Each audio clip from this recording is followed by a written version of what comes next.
కదిలించే పరిస్థితి రాదు. శాశ్వతంగా అమరావతి ద్రోహిగా వైఎస్ఆర్ కాంగ్రెస్ పార్టీ నిలుస్తుంది. నేను విభజన జరిగినప్పుడు బాధపడలేదు కానీ ఈ రాష్ట్రంలో అనుక్షణం కుట్రలు కుతంత్రాలు చేసి తెలుగు జాతి ప్రగతికి అడ్డుపడాలని ప్రయత్నం చేయడం మాత్రం చాలా బాధేస్తుంది. ఓసారి దిశ ఇది 4వసారి ఫైర్ యాక్సిడెంట్. నిన్న కూడా జరిగాయి, 3 జరిగాయి.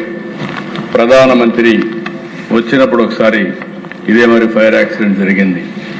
రెండోసారి మొన్న ఒక ఎల్ఎన్టీ క్యాంపులో జరిగింది. నిన్న 3వసారి మళ్ళీ మెగా క్యాంపులో జరిగింది.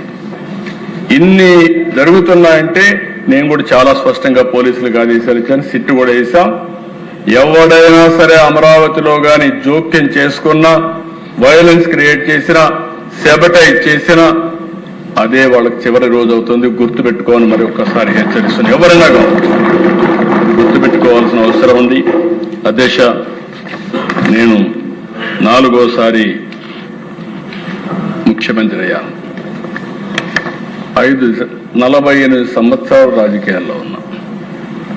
73 సంవత్సరాలు స్వాతంత్రం వచ్చిన తర్వాత తెలుగువారి చరిత్ర.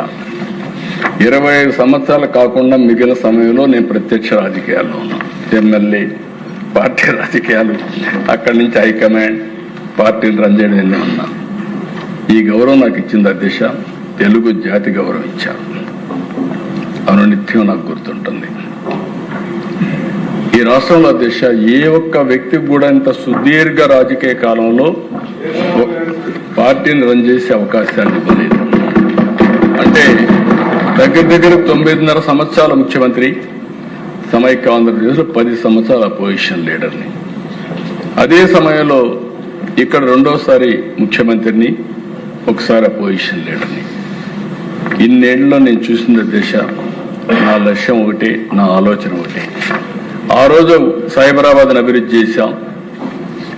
సైబరాబాద్ని అభివృద్ధి చేసి జాతికి అంకితం చేశాం. ఈరోజు 42% తెలుగు జాతి హైయెస్ట్ పర్ క్యాపిటల్ ఇన్కమ్ వల్ల మెరుగైన జీవన ప్రమాణాలు వచ్చాయి. ఈరోజు ఇక్కడ అమరావతి చేసుకుంటున్నాం.